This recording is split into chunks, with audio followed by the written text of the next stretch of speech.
Capage TV. Capage TV.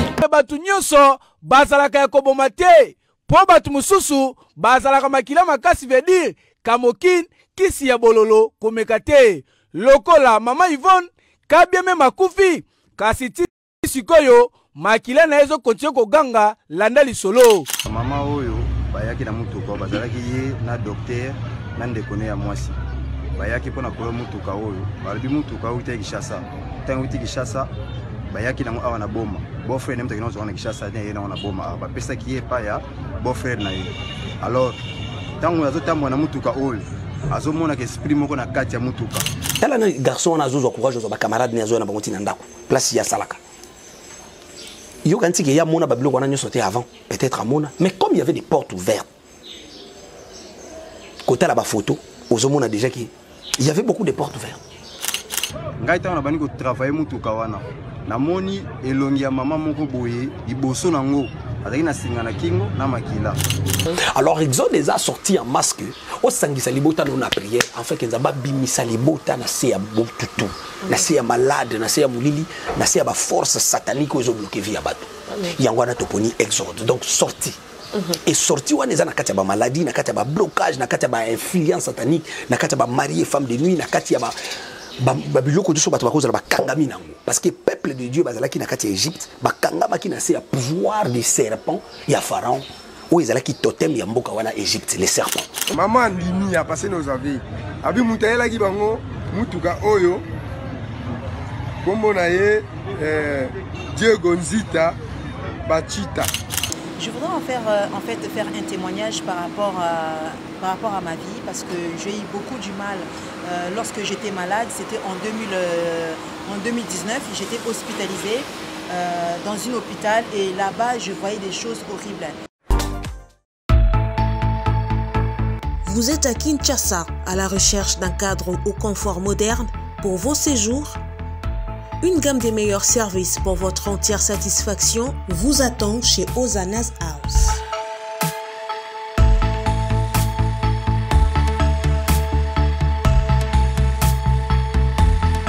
Son salon VIP vous offre un espace de travail, de détente et de restauration relaxant, climatisé.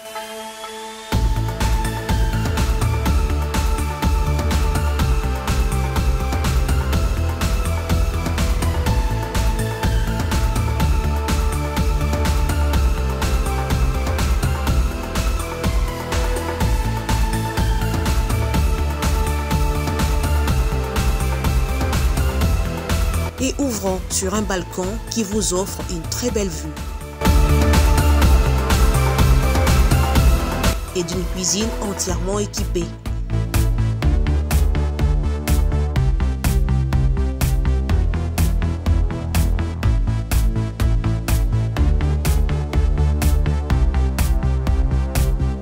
Sublimez votre séjour chez Hosanna's House. Avec nos chambres confortables, lumineuses, élégantes, donnant accès à une salle de bain bien équipée, contactez-nous au +243 99 24 46 090 +243 82 25 27 31 ou encore au +61 420 513 456. Situé à Kinshasa au numéro 5 bar A du quartier Malandi 1 dans la commune de Matete, référence à Revodacom, un accueil exceptionnel chez Hosanna's House. Bienvenue dans Capage Télévision. Merci na ba onyo so balanda rabiso ba na nzambe nyonso. Nzambe ya pambola bino toye na se ya moyi oyo kolanda. Prophète Marcus Efrata na église na ye tozuye na permanence totie mon pandi poto to sala émission rapidement parce que tozanga ki epe mingi tolobi na tango nyonso biso photo komisa nzambe parce que ye mtazali maître et acteur pe ya circonstance la circonstance nyonso to komisa ye po ya sopisa biso pe malabo moy multitude de gens au bazali kolanda Capage Télévision ba onyo si bazana biso en tout cas nzambe ya pambola bino bozanga répéter ko biso na mabondeli to kozo ba sujet o ezali très important semaine passée makambo elekaki mo ebele bacirconstance ezalaki mo ebele makambo eza songolo pakala mais nzambo asali biso grâce asala mpe bino baoyo bokotala émission oyo bozanga te kozwa ya malonga. Merci na prophète Marcus Efrata touti na ye mpe mosika tozo continuer na ye. Merci na HP Redo mwana elaka malgré na Kinshasa mo bamoyo ezalaka mais nga natika bapartenaire na nga te nalatika HP Redo mpo ntongo ekosali biso na malili mais tokoma 10h moye tozaka na HP Redo mwana elaka bolingo se procurer ba joking oyo na ya sur bato baza na diaspora malili déjà bo contacter kaka HP Redo bokozwa yango. Merci d'avoir oyo nyonso baolanda biso tozwa na clip ya prophète Marcus Efrata et puis tozonga po to continuer na tranche na biso ya bosam.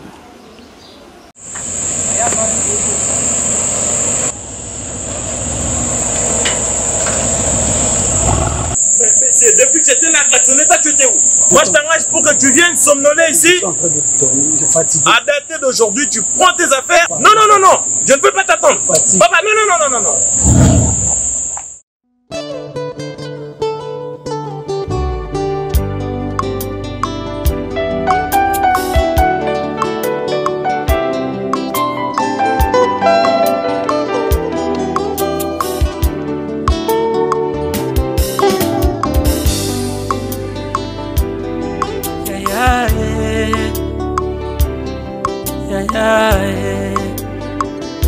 Motema nanga epusani na yo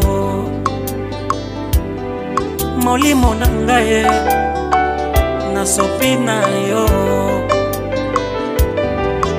yaya masolo ya mitema touta na yo mosika touta na yo na ngomba ye.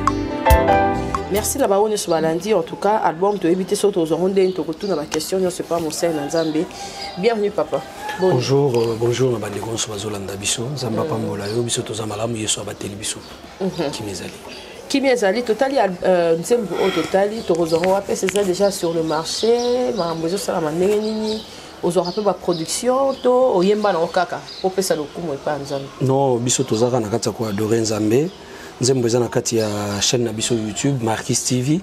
Na YouTube Marcus TV so akomi tango nange koki bande ko bakomona Nzembo wana eza bloqué te oko télécharger yango, il y a pas de problème donc oko télécharger yango ezali moko ba chanson yo eza na kati ya album Le Dieu des Impossibles. OK wana titre nango ezali tango nange koki bande ko belé ba landi banzembo na biso déjà bazo comprendre message eza banzembo yo et la plus reconnaissance envers notre Dieu. Voilà donc Zambalo la pambola bande ko so ba bazolanda biso ba production na noté parce que tous on a kata ko travailler non tout si ko salaté. Nzambe ya pambola yo et motola Nzambe ba mangomba e komi kilikili batu pe batu nyonso ba lobi biso so to komi ba chrétien yo moko étude na yo na kati ya Congo o pe na mokili mobimba ozo sala ndenya to ke homme de Dieu. Non, nous sommes dans le temps de la fin. Ça, faut les savoir. Que dans le temps de la fin, au Tozali, l'église, il faut comme ébélé. Le pasteur, le prophète, il faut comme ébélé. Bangangakisi, il faut comme ébélé.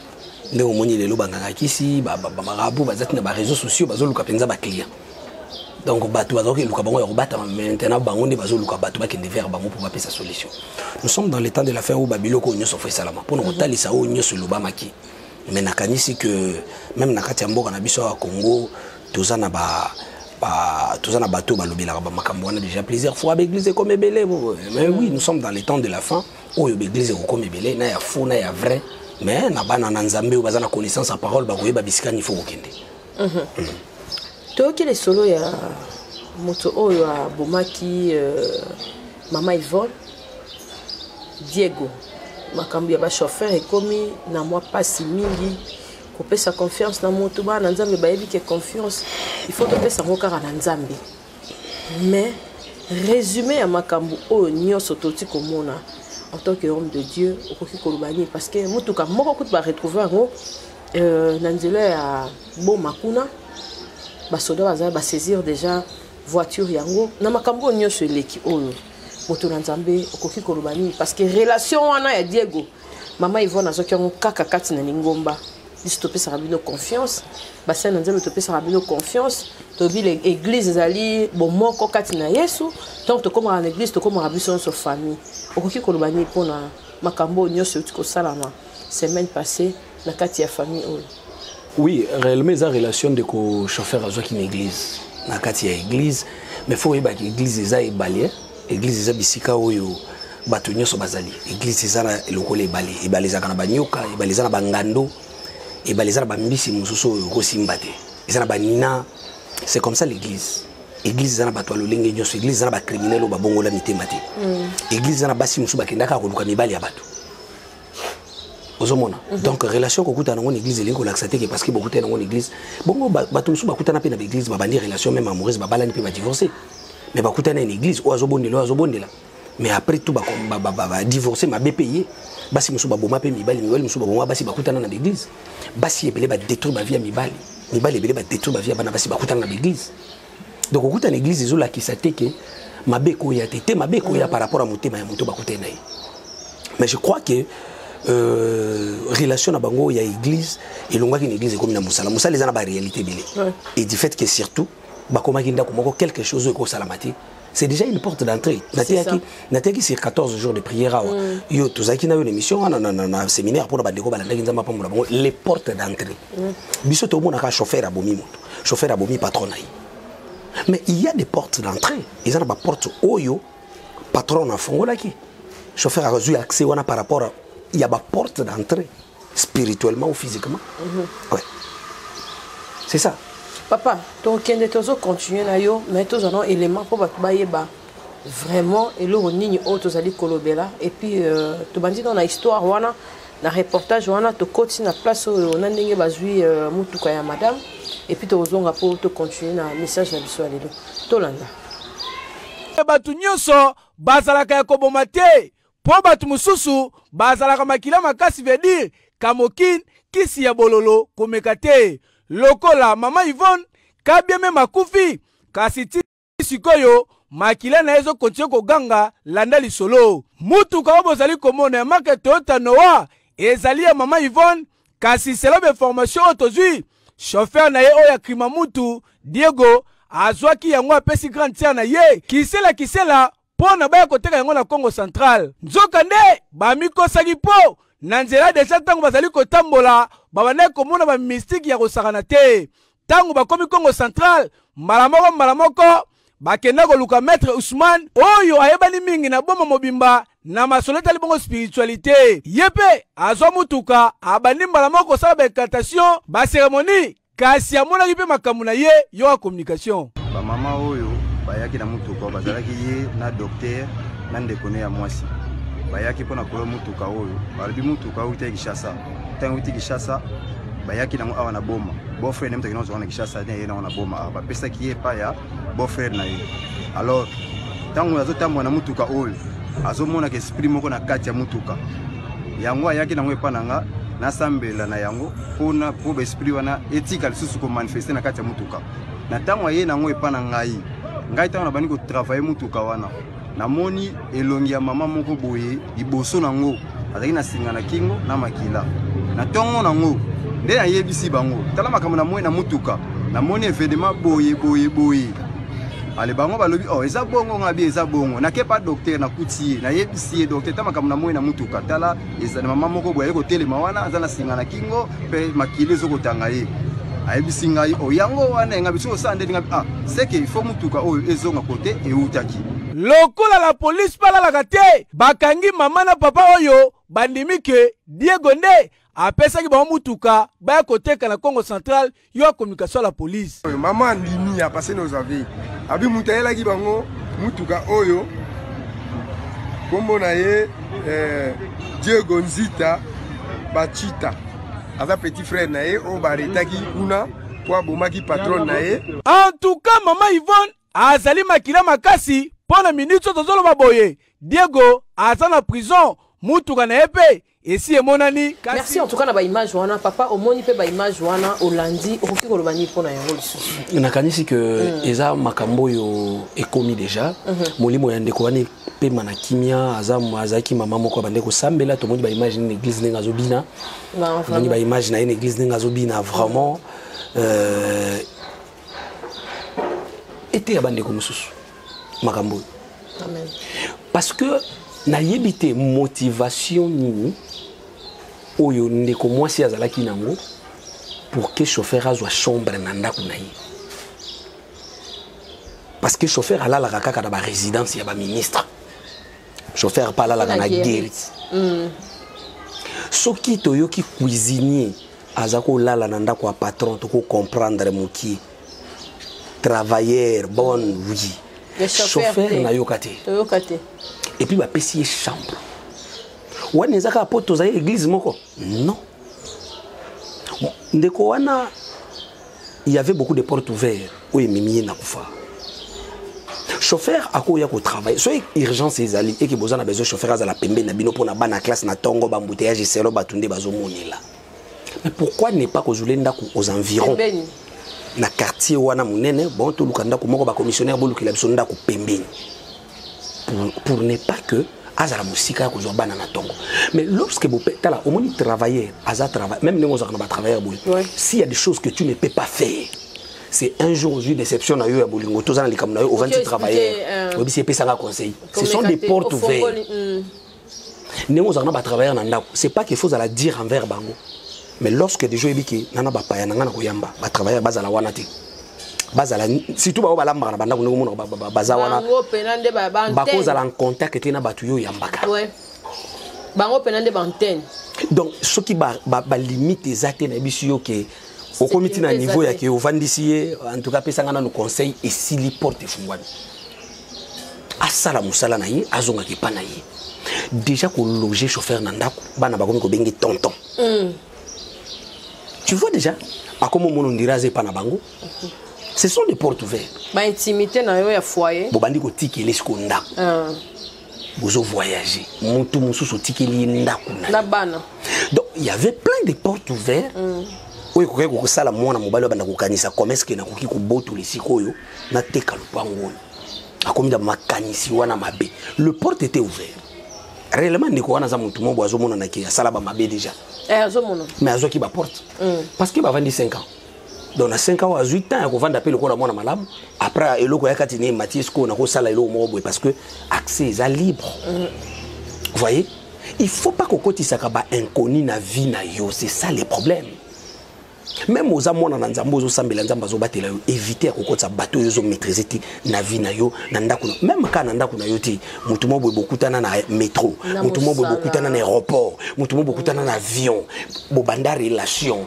akomi ko ya na ndako na yo akomi kokota ti na chambre na yo ba chrétien bazaka na ba facilité wana bakozala bakutani même l'église abandi ko mamutu wana na ndako na ye akoti pe na chambre na vanti pe na mbeto zo betele masolo moninga kutina mobile nanga donc chrétien soit un problème comme koluka ba conseil partout a commis faible parce qu'il a un problème azo mon on dirait conseil wana bato ba kopesa yende et kopesa solution or c'est pas ça mutu wana pas na ba problème faut chercher Dieu amen ozomona ce sont des portes ouvertes des prisons ngana ebisaka bato même na église ukoya l'église to moni mama mobo azana liputa na modèle na mama e modèle na sepeli ngo pesa ngana kende ko laxa taera tonga na pekisa ngo même l'église bato bayibi mais surtout wana mutazwe lamba na yo akine laxa taera mama tanga na kango photo so abende ngo singa OK abende ngo singa ka travailler oyeba aya zong selo elambo lati bo bandi kubela OK ba komba ilanda bato na ba église c'est ça aussi kozwa mutu mususu na musala c'est ça l'église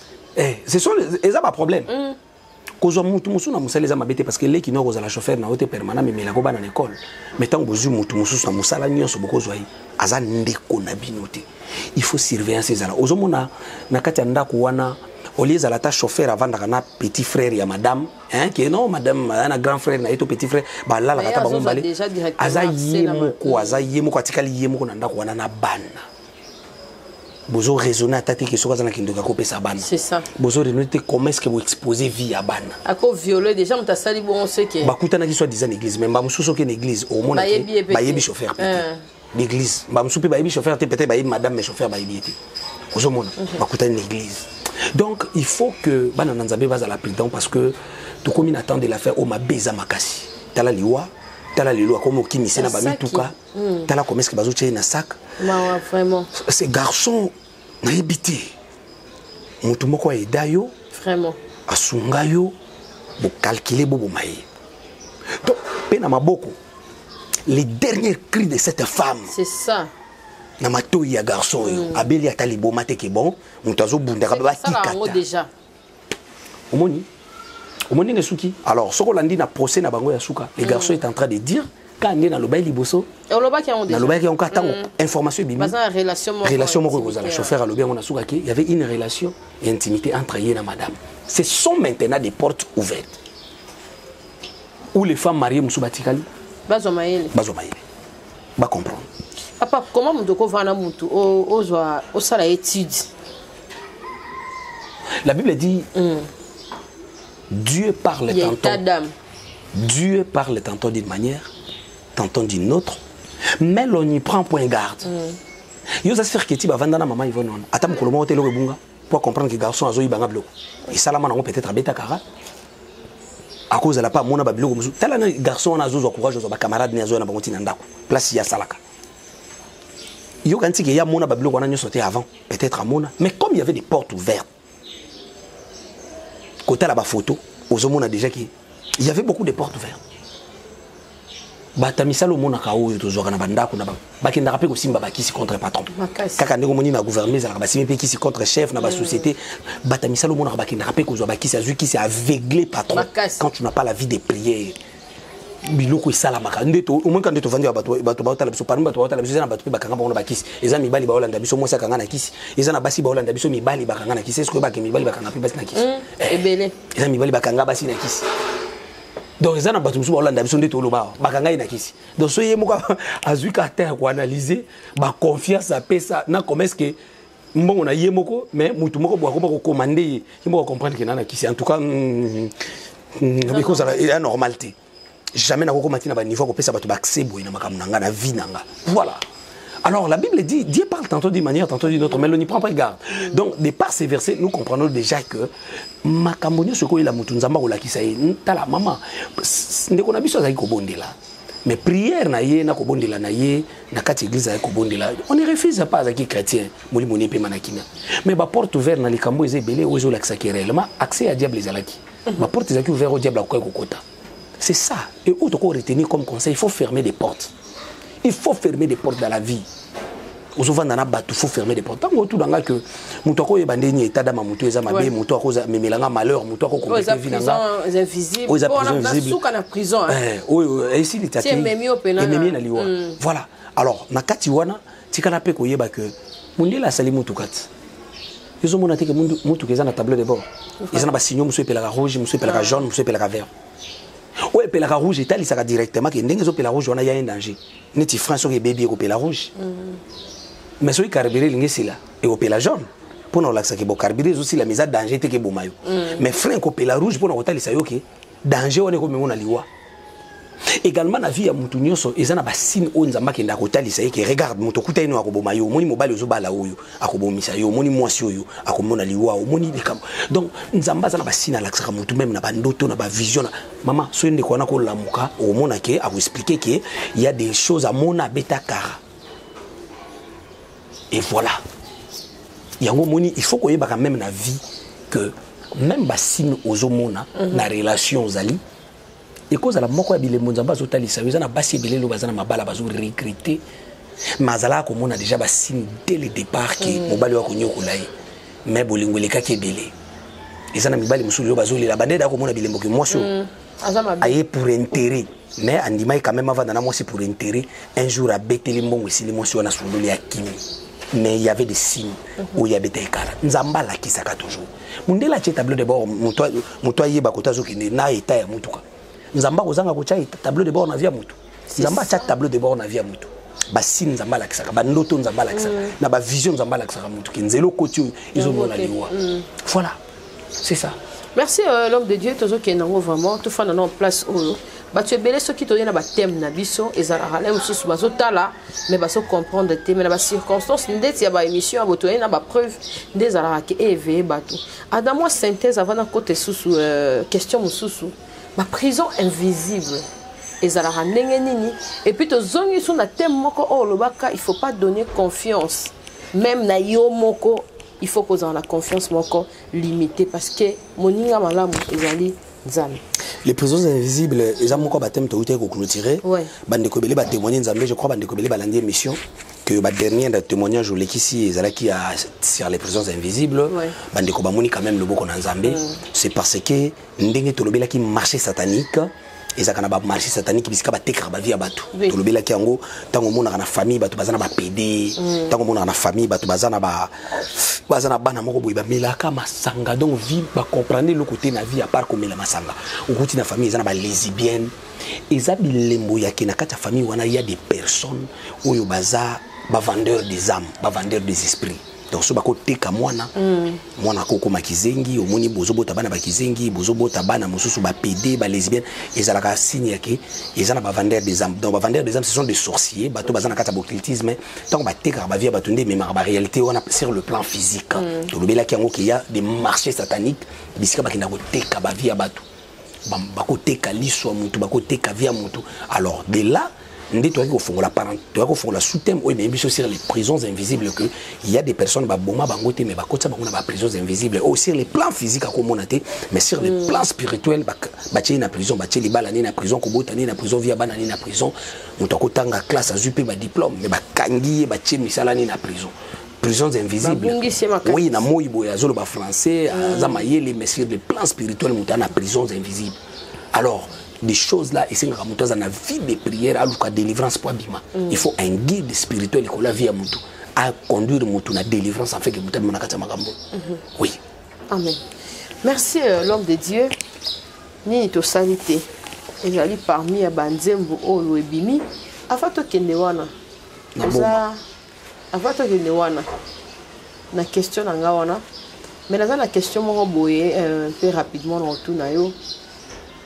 Bato ebele babisinga ba supporters bagangi yamba frère wana oyo bayamba qui est pas ndeko na biso abedashu mais est-ce que tu ko célébrer mutu oyo afandi na musu na nganda ou quelque part asali eloko sous ba ife na ye o lelo même ba intellectuel même na mabala Congo penze matisi likambona ya ba supporters bagangi et tikalika rekota na ba dimension o bisoto yebi on peut-être peut continuer on a coulisses en tant qu'homme de Dieu. Pourquoi eloko o ezali important pour na biso bakinois et mataraté mais o ezali na futilité koleka yango no mona ka biso nyo soto plonger quand.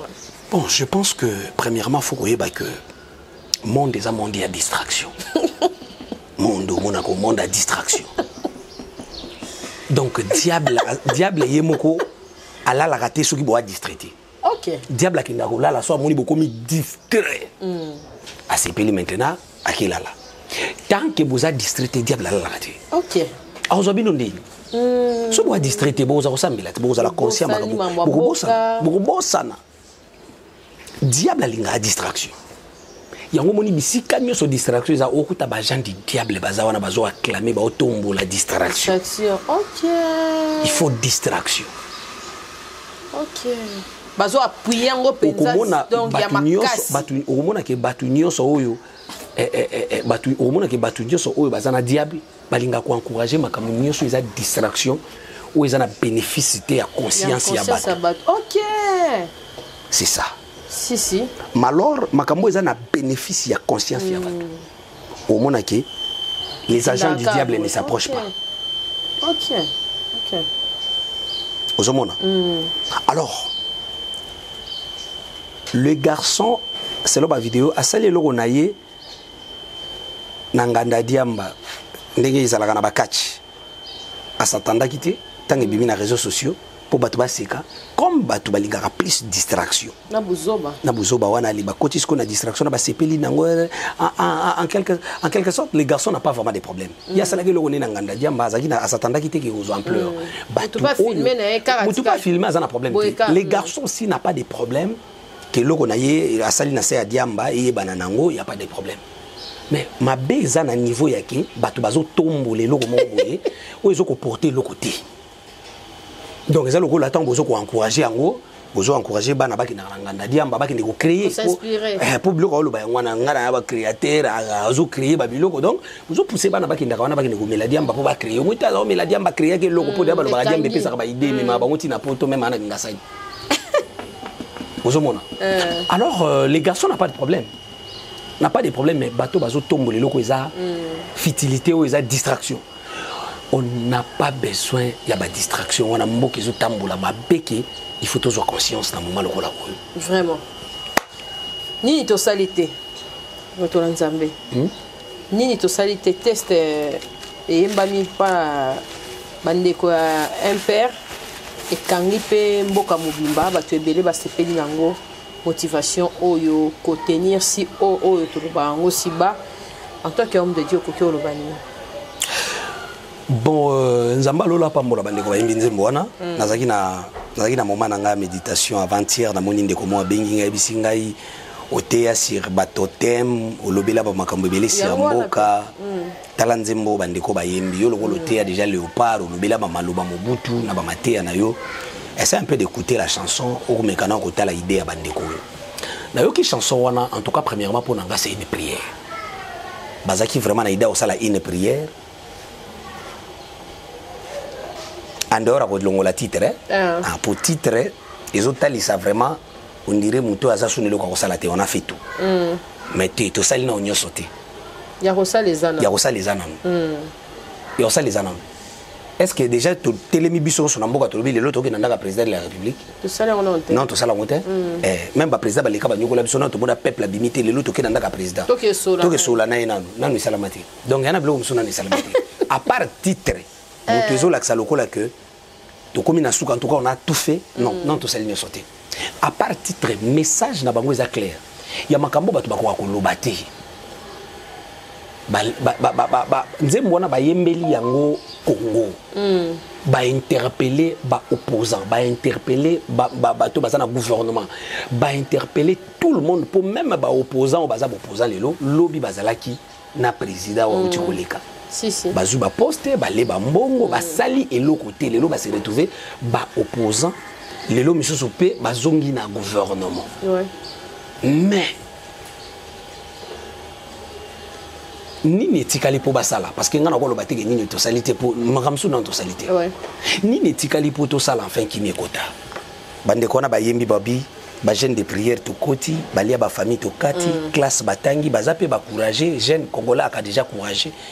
Mais pourquoi mboko ezo fungwa maté simplement parce que ils ont makamsu na to salité. Ni on a salamité. Ni on ba combat ezali belé au faut qu'on lité nango pour que qui mekota na mboko. Et moi je crois que le quoi tozo bonde là, tozo sambe là. Nous prions aussi même pour le chef de l'État actuel, to bonde la rappeler pour naïe. Enfin que Nzamba pese maïle na temps na ya ko sala mandat na iso que ko 2 3 5 ans. Enfin changement écota parce que tout ça juste n'a besoin de changement. Mais na bande déjà bo kamba ki déjà mboka na kolo. Faut ça nango régulièrement to ba bonza ki bien te. Déjà tout ça l'émission na ebisa non. Na lobano que prière ba sala ko kamba mboka na Nzambe wana ezaki prière sala même mabe. Et la prière il y a na repentance, il y a na réparation avec indina stade. Avant ba koma wana na président de la République ba pasteur ba organiser prière wana. Falaki d'abord ba lukana ba réparer. Mboka yana ba problème spirituel. Omoni nzembo bandeko wana interpeller makambo ebele. Nde ba tse sanduko. Parce que batamayele ba na mboka oyo. Tozana batamayele o pe ba pesa bango confiance ba koma ba premier ministre ba koma ba ministre ba sala elokoti. Donc Congo ezaka na ba problème spirituel o bato baza ko ignorer. Congo ezana na problème ya mokanda ya Ecclésiaste chapitre 6 so bandi okita na verset 2 3. Dans la Bible, il y a un tel homme que Dieu a donné des richesses, des biens, de la gloire, à qui Dieu ne laisse pas mettre d'en jouir, car c'est un étranger qui en jouira. C'est là une vanité et un mal grave. Nous avons appelé ça les gloires, mais tous a maître ya bozui na bisoté et ça bato musunde bazobima ba première puissance ya monde au pays wana baza première na côté que l'autre tel mais l'autre wana na mboka na bango za la kati matière wana za na mboka na biso ba étranger bazo jouir na bozui na biso na mboka o tous a infiltré et ça na ba poste mususu clé même na armée ozokuta ke mutu wana za étranger makomi wana ndengeni. Pourquoi est-ce que l'étranger faut pas jouir? Et ça, Bible des Zuluba. Ecclésiaste chapitre 6 verset 2. Nous avons pas nos gloire. Pourquoi est-ce que bateau faut pas jouir na gloire na bino Batalibanda? Et puis tu comme on peut normal. Alors, Nzembu na bango, c'est un message balekisi li ba opposant, balekisi le président de la République. Aussi balekisi les pays, balekisi les rompé biso ba pasteur. Na bango moko au moni côté moko balobi na ba jeune de prière na balia ba famille tokati pourquoi mboko etambola te mais ce qu'il faut non il faut rappeler bango que même na bamboko ils a développé bato bakata ka balia ba famille même les États-Unis même na bamboko déjà ils a développé okuta ke bato bakata ka balia ba famille parce que famille eza makambo bakata balia ba famille oui ils ont ba bima na ba inceste ils ont ba maladie belo mono ba kufa na ba compliqué sur des malédictions ba makambo sous c'est salama ou ils ont contre la parole de Dieu bato ba ignora oui alors na kata chanson na bango baza clair mais problème c'est que même si mboka s'est développé le problème spirituel de la sorcellerie frère ici la te bato ba kata toujours balien parce que mboka s'est développé mais bato musu po ba s'est développé par rapport à sorcellerie makambo bakangama na ngofo balika ba délivrant message na bango za clair ngana koloba que félicitations na bango parce que baza ba jeune moko boye kotala bango ko yemba pona pasi ya mboka je crois bato ko soutenir nde bango je crois bato boko soutenir bango bato ba soutenir ba musique yemba ka mitakala ya basi yemba ka ba salité yemba ka ba mitakala ya ba mibali bato ba supporter ka ba bêtise supporter ces jeunes boye DG ba jeune oyo et leur publier au panzande ya voilà bo tana ba page na bino bato bozana ba page suivi message on est tambola et comme na gouvernement c'est un message je crois que naibi que président de la République a osanga koyoka nzembo wana te yaza combattant c'est ayoka ki yango donc c'est une bonne chose je crois que yipe na tourna ko luka ça là quand même quelque chose mais en tout cas titre ka nzembo teza malamu te ni to salité l'action quoi to salité tout te za makamsu no to salité za ba makamsu no to salité au photo sala mais les Congo a un problème spirituel autant la peine na bango bazo laksa ke non batamayele bazu ba mboko yo ba gérer ba gouvernement to sali ba fort ba réunion salama ba dialogue salama mais ozomona ke mboko ezozonga kaka sima pasi zo ya makasi gobo sanate ke il y a des problèmes spirituels oyo peut-être batebele ba yebisa président likolo oyo nga les prophètes frata ti lelo na koloba ke il y a des problèmes spirituels oyo faux président tout na biso bato to yebi tout la qui ça na gouverneur tout la qui ça na président de la République tala ba problème spirituel au mboko ezaka nango yango s'il faut réparer on faut réparer prière ba sala na stade wana ba sala réparation te ba kendaki pour ça la prière ba raté donc ezaki ba pasteur ba raté ki occasion wana président fongola motema benga bango ba sala prière pour na mboka ba ye ba sali ba éloge ba pasteur wana ba olanda prière ba olanda émission ba ye ba comme ko yebisa président umela na kati ya stade président umela aumela ndenge nini président sa démocrate aibi ki afa sala mandat na yeso kesilia botika na ye ba pasteur bazwa ko encourager ba sali be loge wana ba bini ko musique ezaki na frère matusa mwela obeta ba bina ya ko bina wana ko sakana te na stade ma réalité ezaki occasion ratée parce que prière wana fallait banda na repentance réparation comment est-ce que toko même mboka na repentance mboko bato ba adora mobutu ba yembela eloko la nzambe grande puissance ya monde de l'époque Égypte koyeki parce que ba komisa ki pharaon nzambe na mboko ba komisa ka mobutu nzambe yango moni azaki na possibilité ko bimisa maloba lokola wana aprenge ko zala délige po ayebi ba contrat salaka ayebi makambo salaka o to mona leza délige ba maloba wana nyonso faut pona ko longola ba maloba wana ce n'était pas au président de la République de le faire un sacrificateur rempli de l'esprit du Seigneur ndalinga ki premièrement na mabe o biso moko na tout ça là parce que na mboka o il y a des Congolais o ba kota na ba complot na ba étranger ba fongolé la ba rebelle porte pour ba mboma ba propre ndiko na bango aujourd'hui tozomona ki même na niveau est ezana ba ndiko musu bazo kanga kuna aza Congolais tozoka o te député moko na est azana relation na ba rebelle afunisa ka bango biloko kolia vous comprenez ça fallait ko ke na réparation il y a ba mbongo ba to ba détourner na mboko kokina ba réparation ya ba makila ba innocent ya ba panga ya ba kapangala ya ba rossi. Il faut réparer makila ba innocent wani gangaka. Même si ce n'est pas le président actuel qui a tué, mais dans la Bible est claire. Du temps de David, il y a eu une famine qui dira 3 ans. David alla consulter l'Éternel. L'Éternel dit à David que ce n'est pas toi, c'est à cause de Saoul, président, roi, ou avant qu'il ait avant yo, aboma ki bagabaonite. C'est comme ça que je frappe. Okay. Magamsun Zambako frapper les lots, ce n'est pas le président actuel. Il n'a rien à voir dans ça. Mais qui tu as vendu, bateau bavanda qui il y a des choses, bah ça là, il faut y réparer. Le monde des esprits tambola rabongo. Okokendokota na libala mosusu mwasi avandaki wana vayo na mobali wana azaki na bakisi abebisaki mobali wana abebisaki ndako. Tu viens là, tu n'as pas la vie de prière. Bakani ko bota na yo, bakani makam na yo. Le monde des esprits tambola rabongo.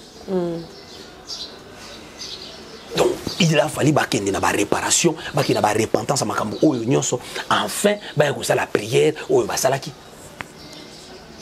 Prière salamaki na modèle ya normalité. Procédure ezalaki mabe, ça je l'ai dit. Ba pasteur barataki occasion wana. Alors ils ont makambo faut la réparer spirituellement. Ce qui est spirituellement réparation salami na nzambeti Congo ezana bapona nzambe na zobi soki ce qui spirituellement réparation salamité et que le président de la République a quoi une émission batuni ba quoi une émission ba landi ba mnazoloba. Ce qui spirituellement réparation salami na nzambeti beaucoup benga batunyo so mayele na ba savant. Beaucoup yeba nini bo salité.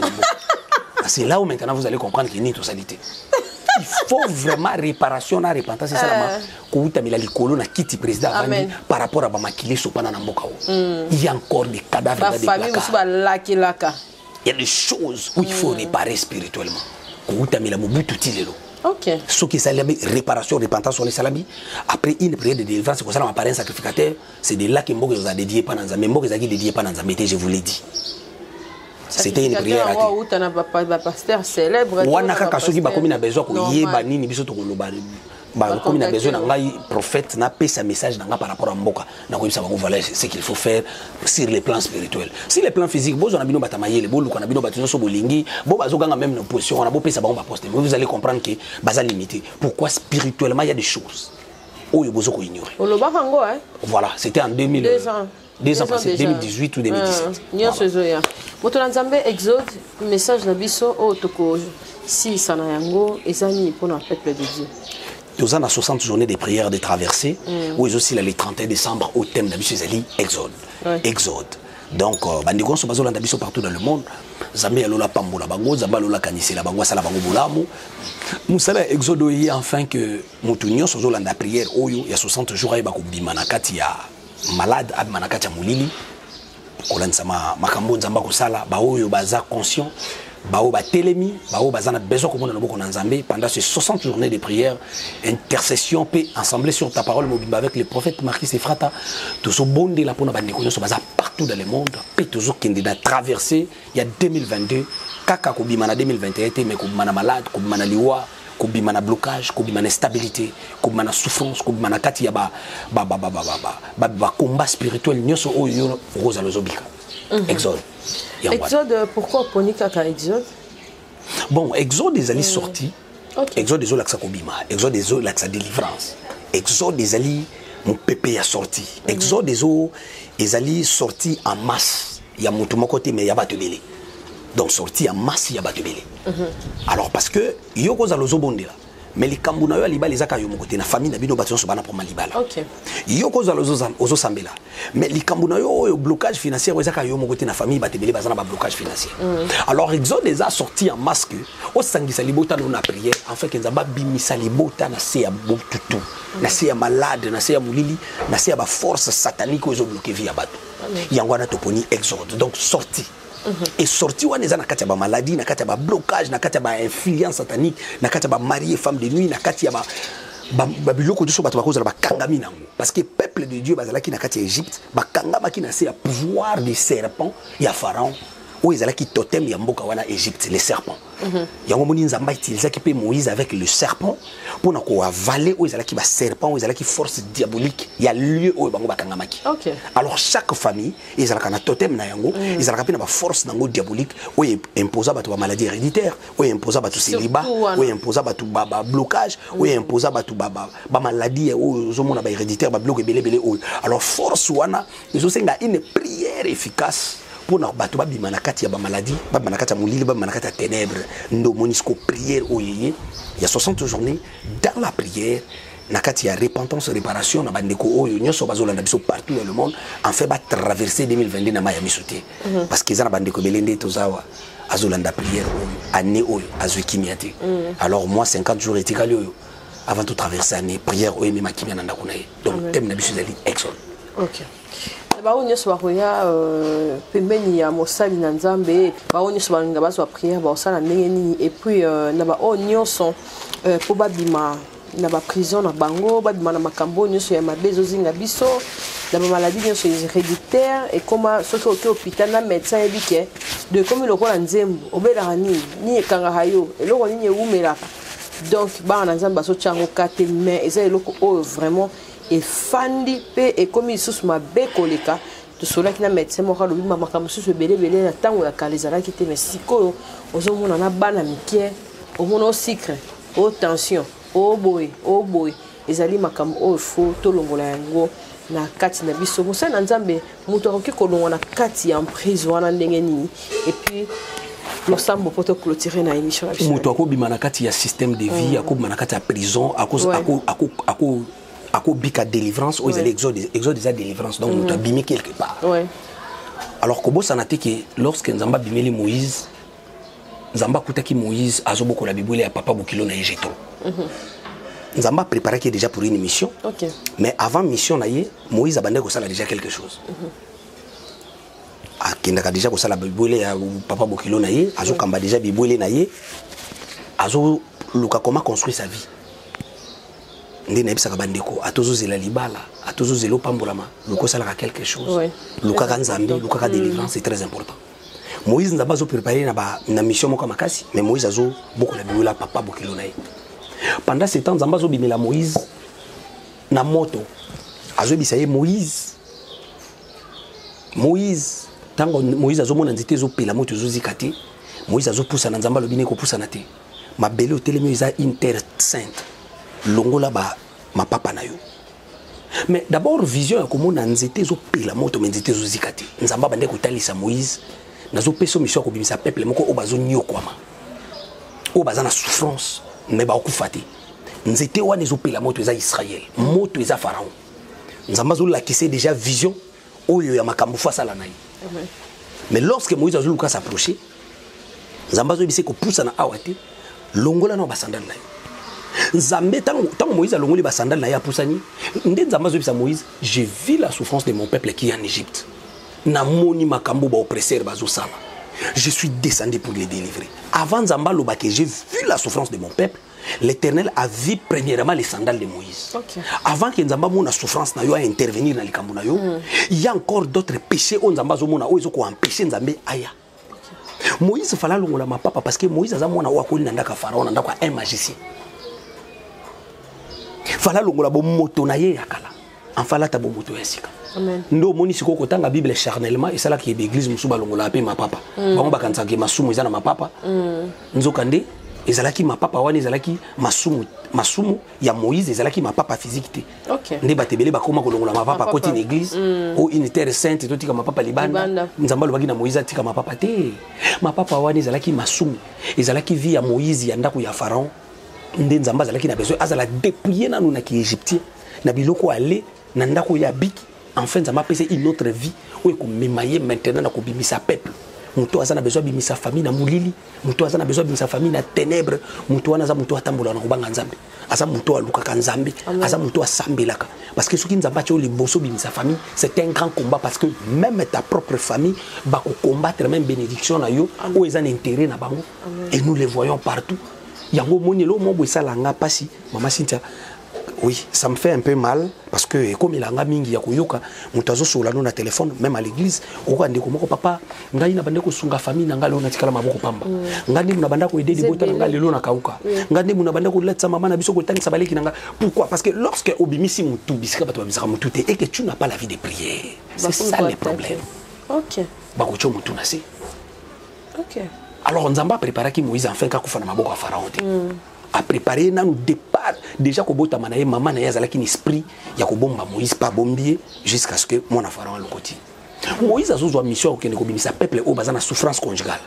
Souffrance morale. Bazo bimana tongo bazo qui ne tonga bandako bango bako fandati. Israël a tonga ba ville ya minene en Égypte bandako bango bako lalati. Et ça n'a pas de kobila zola ndangana on a 60 journées de prière ou à salami salamoko pour rien gagner. C'est ça le problème.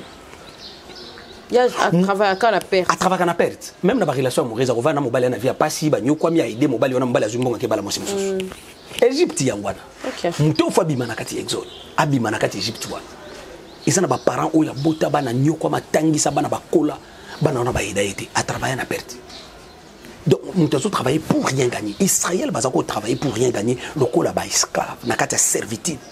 Oh, bango bazo ça les a bénéficié à Pharaon. Il y a beaucoup de personnes qui ont travaillé, mais oh, il y a ça là, ils ont qui n'ont pas maladie. Bon, il y a ceux qui n'ont pas pour ma famille. Donc, il y a des choses spirituelles, il y a des forces, il y a totem, il y a moulili, il y a Pharaon, il y a famille na bango. Oh, ils ont imposé moulili kolo là-bas. Alors, 60 journées de prière, oh, nazo benga bande gonso ba landa biso partout. Amen. Nazana ba problème, ngana kangami na malade, ngana kangami na blocage, ngana kangami na influence moko ya bandoto awa, ngana zana sida moko awa. Tuuti ko bondi la pona ndiko ma ucho témoigner nzambe na bité soko zotan Alexa ba témoignage musu tozana ngo, tuuti ko bondi la pona bande ko musu témoigner nzamba awa, un grand pasteur. Nzamba simbi mutema pasteur wana lukanga. Baki l'hôpital pasteur azo azaki muta pemba zoko ma mwindu, baki l'hôpital ba bisi poison. Ba empoisonné. Pasteur wana tellement la ndanga bengi ngabisa papa yaka.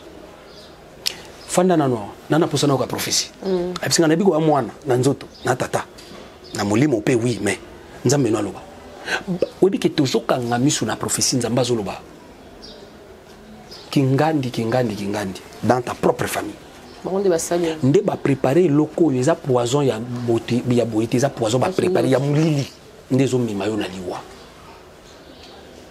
fallait na jour wana balongola ba kisi nyoso bande omila service à tes jours santé zongi normal une semaine après télé amen nandinga komisi nzambe donc poison ki ndoki lingi donc bali ba pesa yi ba kisi kolo ba kiza poison ba bengi ba guérisseur ya poison nzoka nde izaki poison ki ndoki ameli tesa ni akufi hôtel ya ki déjà oh bo découvrir on a retard donc ozo mona monde ya sorcellerie côté komi bazana possibilité ya ko boire kana poison kande ba boire la bato ba sida ki ndoki bazo boire kana poison ya ki ndoki. Ce qui bat la vie de prière. Au moment exode oyo, déjà que tu na première semaine tu as un témoignage déjà bandi bandi ko bazolanda makamzamba zo sala. En tout cas nazo benga bandi ko belé na prière, mais ko bossa na te na prière tu zo sala na 60 journées. Mutunyo so ba ko longola ba sandal na nzamba bisaki Moïse ôte tes sandales. Le lieu que tu te tiens est une terre sainte. Toujours lu kanzambe mo santo. Il faut biso peto sala ba santo.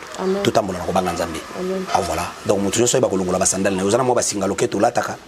Ozana ba biloko moko mulili na nzoto na yo, ozana ba biloko moko mabe osalaka, loko banda ko bima otika yango parce que toujours qu'il n'attend de la fin, oyo faut tambola ko banga nzambe pour ko rater mbongo mukili, ko rater libala na mukili mais ko rater lo laté. Pour so ko rater lo la o rater li feloté. Ouais, so rater lo rater li feloté. Donc so rater lo la li felo. Na so benga bana nzambe na prière pendant 60 journées toujours clôturer le 31 décembre pour to 2022. Pendant ce moment, tozaka na prière chaque jour. Bandeko ba ko landa biso na ba prière na biso en direct. Ok, na Facebook na yo. Na pesa programme pour tokata awa parce que nous avons un travail à faire. Bandeko ba kolanda biso na en direct na ba prière ozana besoin ko bondela na biso na ndako na yo. Okomi na Facebook na yo prophète Marquis Ephrata. Au mon page, ils a compte tes page au s'abonner. Sur s'abonner na page 22h sur prière et bandi, on va la signaler que prière et bandi. Sur retrouver biso na page na Facebook té au côté comme la biso totinde la lien na numéro wana na WhatsApp totinde lo page de prière. Ozolanda biso je crois na YouTube nzamba lola pambola yo na yebi ke na motema malamu masintia bande comme so rolanda biso na capacité na ni na Congo Web Télévision nzamba lola pambola bino. Na YouTube na biso okoma Prophète Marquis TV. Ozolanda biso na YouTube okomi Prophète Marquis TV au na chaîne YouTube wana s'abonner pe rolanda ba prière pe ba témoignage. Nzamba lola pambola bande comme so balandi biso partout.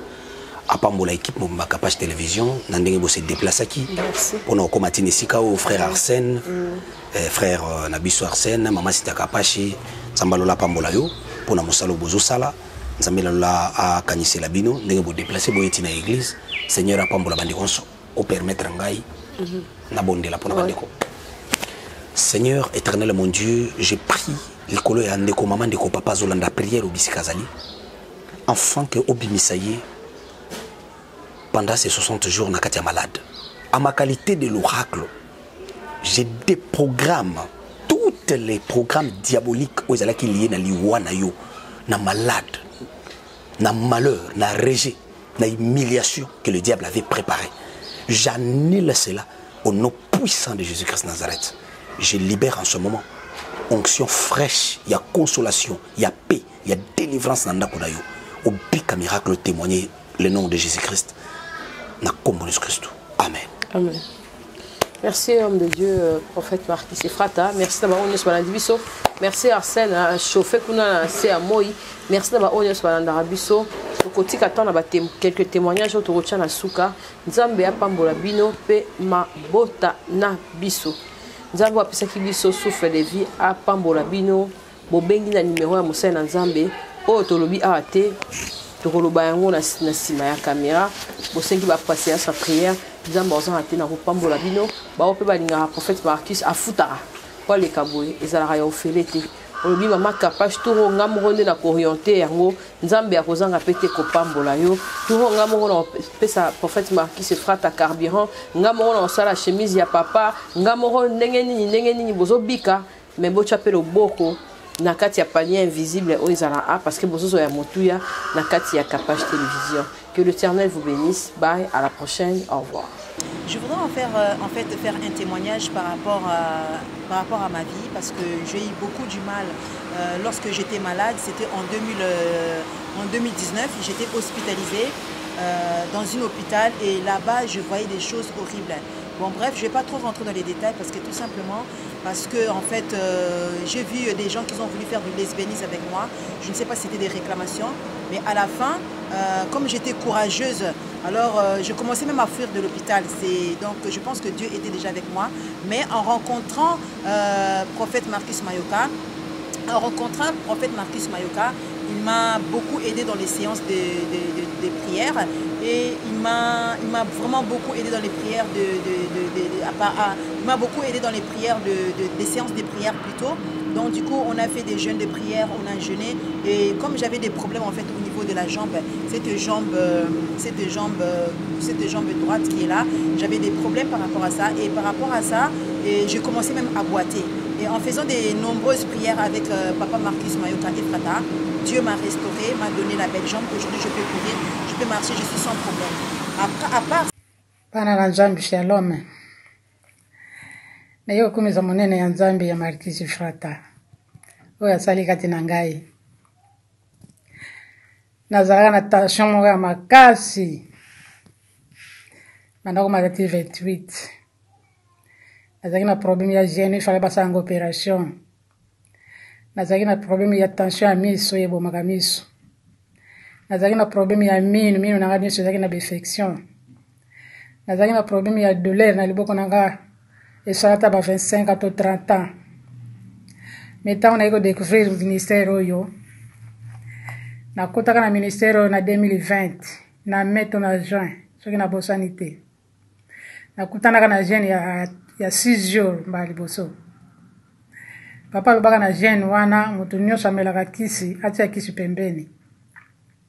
Ngana zwi kisi natiaka pembeni. Na kiti na mbeta na bandola na se na bando bondela. Jeune pe ko sila na zongi zo komela kisi te. Tile lo na melaka kisi te. Tant na zongi be examen nyonso na tangi. Tension nanga comme bien normal.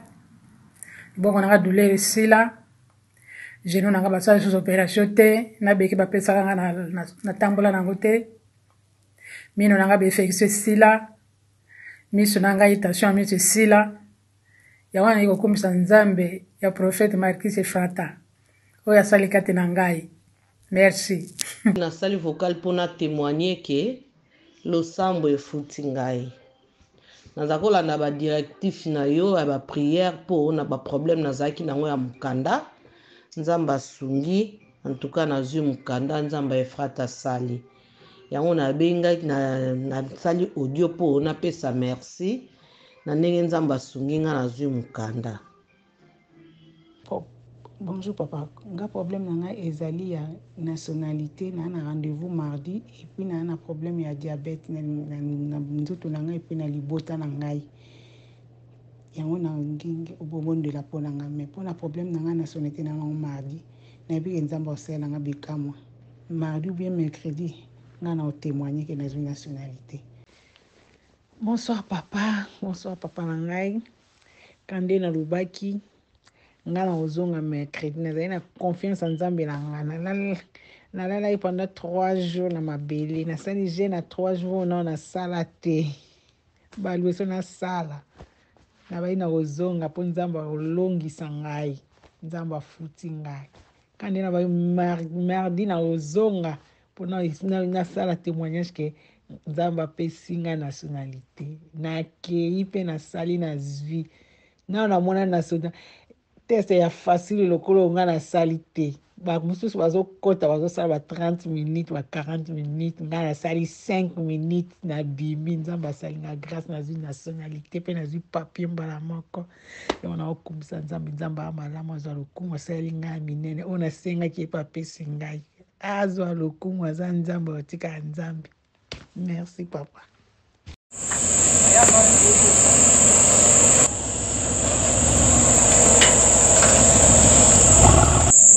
Depuis que j'étais là, tu étais où? Moi, je t'engage pour que tu viennes somnoler ici. À dater d'aujourd'hui, tu prends tes affaires. Non, je ne veux pas t'attendre. Papa, non.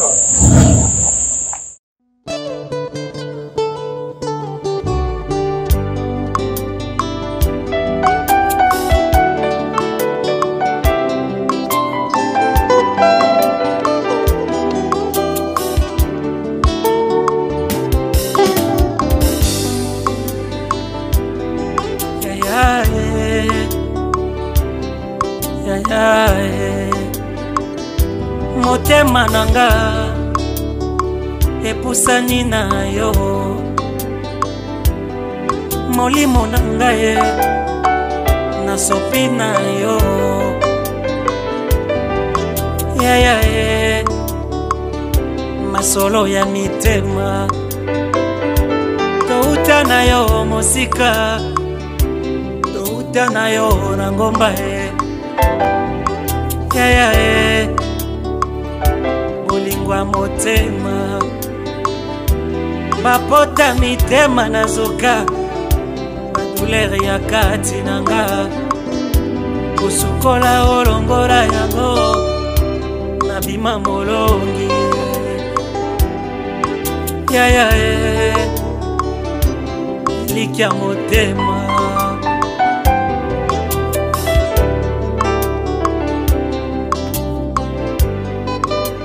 bachulinga mingi basekipe mingi yaya tangwe koki yaya yakosara balobi ya mingi tika bapode batachokote biso kwa bapode batachokote oya baba to bapembe olingi pembe ok mwindu olingi mwindu Ruth Bote ayebisinga nazala place no zaka wana Onga pena procédure ngana ki osalinga bien do esinga Ruth bato batunanga pakola nini ozopakola nini mikolo na zao donc depuis na oti sida faut monter kana yindi mais na yindi te na pesi ko chocopo donc faisons ba produit Ruth Bote ce savon noir quoi savon noir eza pona ba moi biso pe bata mwindoti ba mwindo sala ngane zo longo za savon noir miki oui donc savon noir so saleli yango elongola ba biloko wana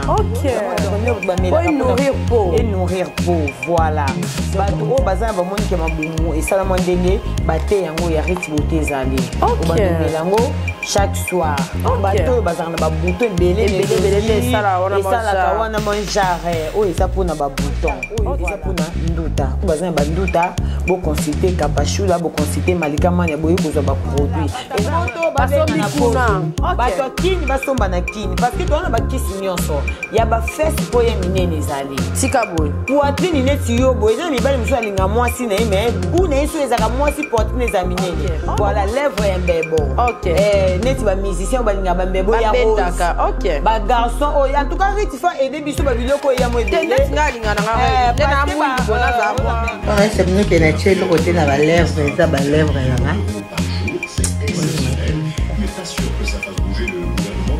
bon, les papiers. Encore. Montre les papiers. Voilà. Beauté.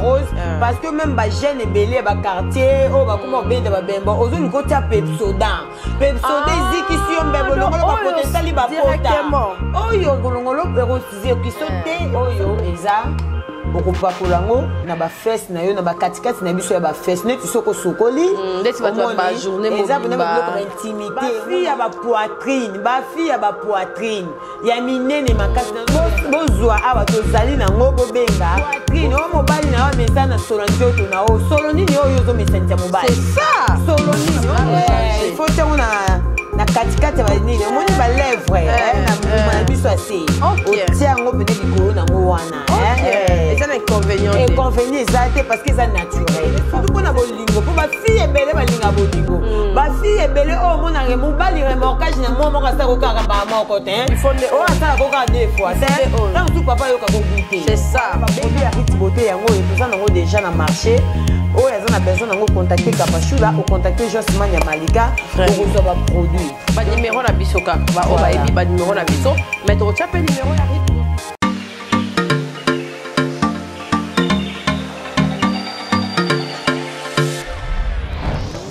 Papa, au redezo yango. Est-ce que biloko yango c'est yaki? Koko teleza wat. Mbote na biso? Mbote. Mama Kapash. Yo posa. Ah na redezo. Na conteneur. Na conteneur ba caro ya chantier. Ba yebisinga sérieux za makasi hein.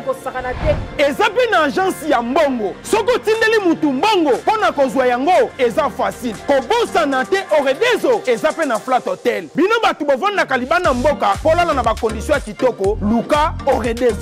Notre restaurant vous propose une esquisse cuisine qui fait le bonheur de gourmands. C'est aussi une boutique de vêtements sur mesure au prix du prêt-à-porter. Livraison à domicile. Nandaku na yo. Baye kotike la yo. Bino moko boyoki. Soki omonike na famille bozalaka na batama bebi loke bunga pamba pamba. Hein? Awa livraison à domicile ezali. Bakozwa bake kotike la yo tina porte ndaku. Oredezo soki oyaka te kongwe ngake kufa. Nous disposons également d'un service de sécurité pour toutes vos manifestations et un service de location de véhicules. Ozana poto pona kotinda biloko tela ba adresse yango wana na ba numéro de téléphone contactez Oredezo okozwa biloko na yo nengo tindi. Retrouvez-nous à Kinshasa au numéro A8 de l'avenue d'Ibaya, quartier Matongé dans la commune de Kalamou, derrière la maison de la Bible, et au numéro 44 de l'avenue Baoumbu dans la commune de Matete. En Angola, martyr de Kifuangondo vers l'aéroport international de l'Angola. En France, 47 chemin de Petite Fontaine, 91 180 Brittany sur Orge. Maman Kapash, Oredezo, frappe na le, frappe na retour. Maman, arriva j'ai lié.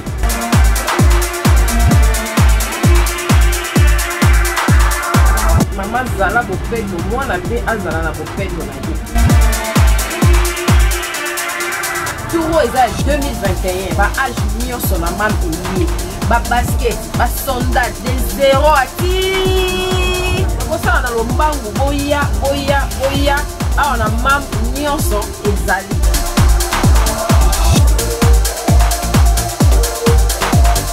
Maman bomisa bana po ya ngonde bokasi ya baparents.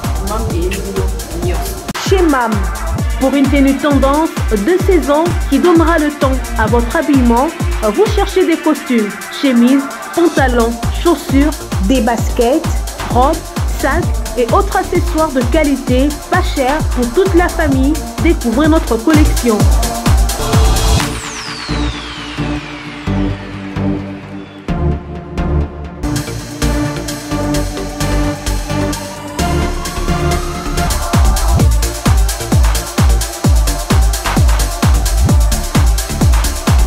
Notre adresse, avenue Kassavoubou, à Rekwado, dans la commune de Ngaliema. Pour tout contact, appelez-nous au +243 81 07 58 832. +243 99 99 25 124. Capage TV. Capage TV.